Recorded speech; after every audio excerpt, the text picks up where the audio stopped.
Le souci, il va être que la plupart du temps, on veut réaliser certaines choses, on veut réaliser certains projets, mais qu'on va prendre pour exemple d'autres personnes et comment est-ce que les personnes ont réussi et on va essayer de copier leur manière de faire en se disant que ça va peut-être marcher pour nous, mais sauf que le seul problème, c'est qu'on n'est pas cette personne.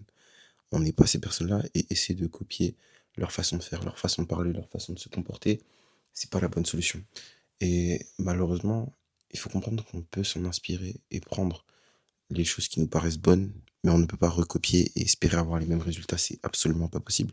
Parce que tout simplement, on n'est pas la même personne.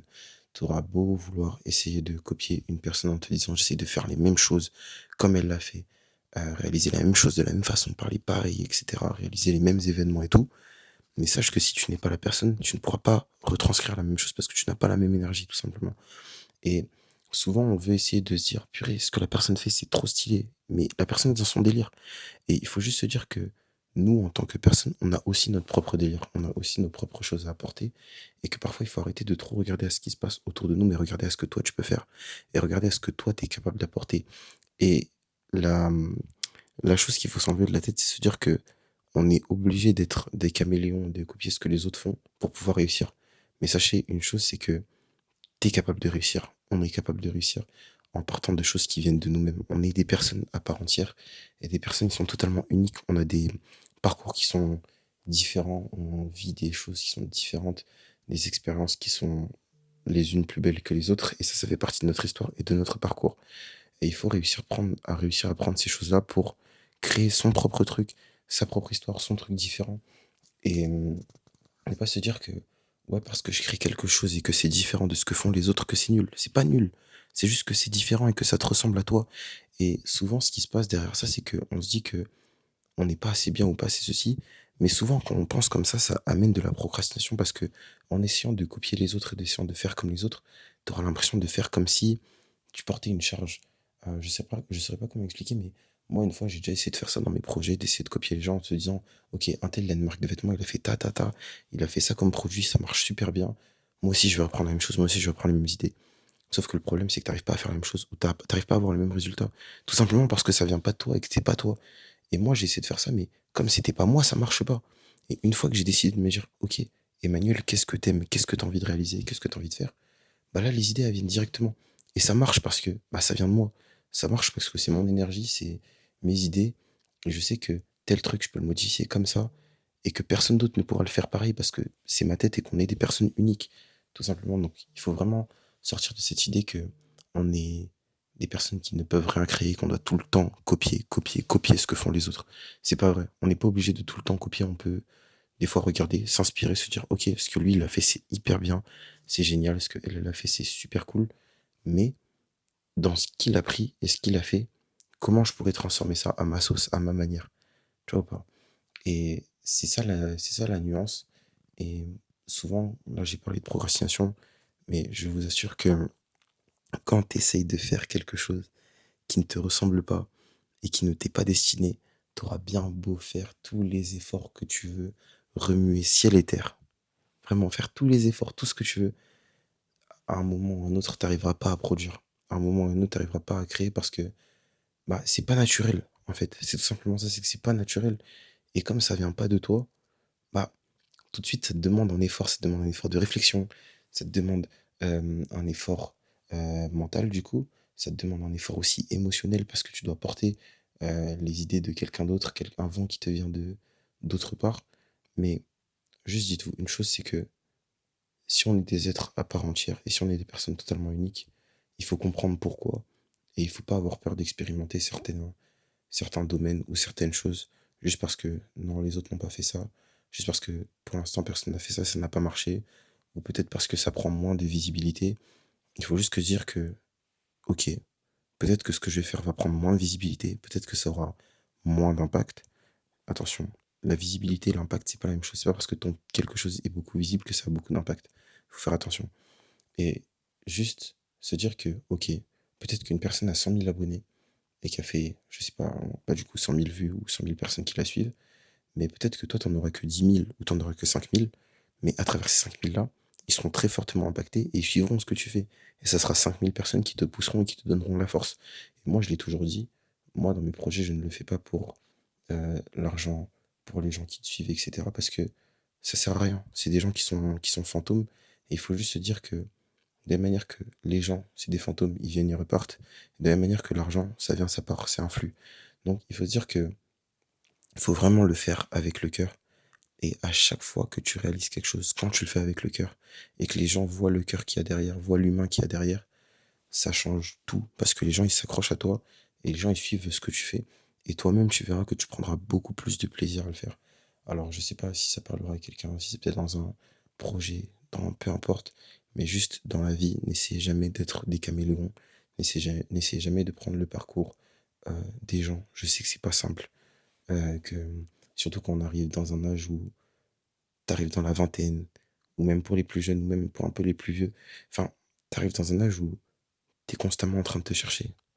Tu es constamment en train d'essayer de te construire en tant que personne, de savoir ce que tu aimes, de savoir ce que tu vas faire demain, de savoir où tu vas être demain. Et ça, c'est pas facile, c'est dur. C'est une surcharge mentale, c'est une pression d'avoir l'impression d'être perdu, d'avoir l'impression d'être incompris, d'avoir l'impression de ne pas savoir exprimer ce que même toi tu veux parce que toi-même tu sais pas ce que tu veux. Mais dites-vous que c'est aussi ça la beauté de la vie, c'est de pouvoir se dire que, ok, aujourd'hui je sais pas, mais je vais me chercher, je vais me découvrir, je vais apprendre plus sur moi, je vais apprendre plus sur la vie, ce qui me fait plaisir dans la vie, ce que j'aime ou non dans la vie. Et ça fait partie du jeu. Et quand on joue au jeu qui est la vie, il faut en accepter aussi les conditions, qui sont qui a l'inconnu, qui a la peur, qui a le doute.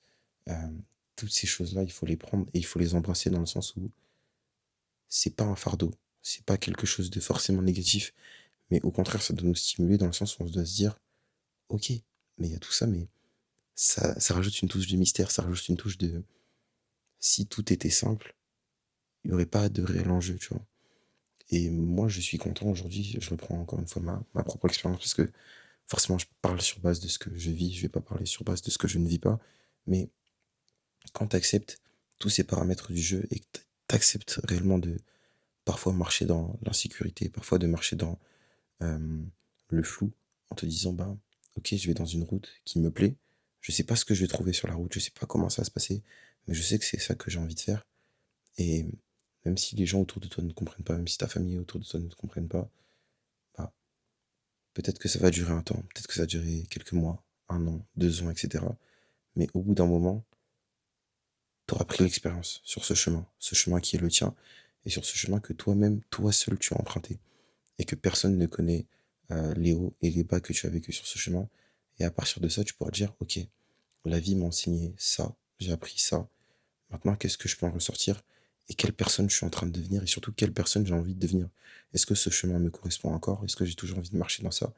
Et ça, c'est des choses que tu pourras seulement vivre et expérimenter quand tu accepteras de faire le pas de dire: «OK, je veux vivre ma vie et je veux accepter d'être moi-même». On joue souvent un rôle, on a souvent cette envie d'être, des gens qu'on n'est pas, même quand on voit des gens, et cetera.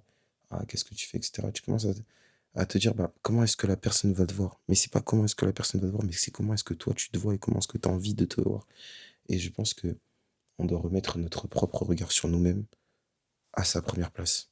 Le regard des gens, certes, il est important. On va pas dire que le regard des gens, on s'en fiche. Certes, on s'en fiche, mais il a quand même une valeur. Qu'on se le dise très honnêtement, on n'est pas hypocrite. Le regard des gens a une valeur.